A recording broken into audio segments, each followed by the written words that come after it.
Simon Bowden Architecture was commissioned to design an extraordinary development scheme to befit a very rare and precious block of land at the centre of Marylebone.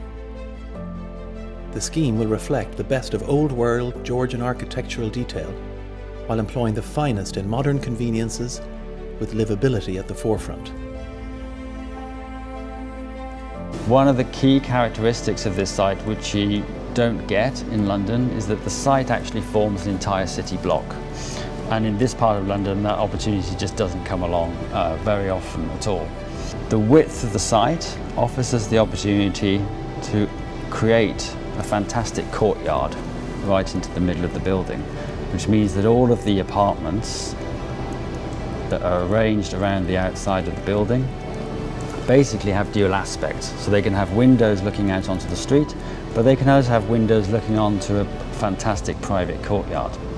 So looking at the elevation of the building, one of the key aspects of the design is that really we wanted to celebrate the architectural features such as windows, doors, entranceways, to really bring a sense of celebration and a sense of enjoyment and really that level of architectural detail back into our buildings. And because our building is slightly taller than the buildings around it, means that you're enjoying views over the rooftops of London, as well as looking into the distance at some of the taller buildings on the London skyline. So these terraces run 360 degrees all the way around the edge of the building.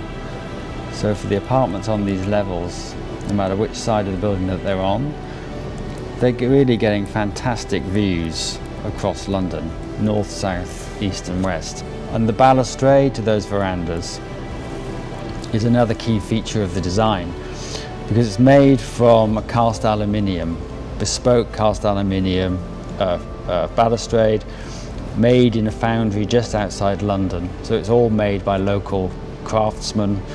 The actual design of the balustrade is based on a wave, a sine wave. And the sine wave comes from a musical wave. And then this facade, the residential facade, sits on top of a colonnaded facade which runs around at street level. And that really forms frontage for what will be a parade of shops and restaurants and public facilities, and really making sure that all of the streetscape is activated. As part of the commercial streetscape will be a new home for the Marylebone Farmers Market, which resided at the Marylebone Street location prior to the redevelopment of the site. Marylebone Square, in all its understated glory, will not only reimagine the classic London mansion block, but it will reinstate a lost street pattern and inject life back into a rare and unique space.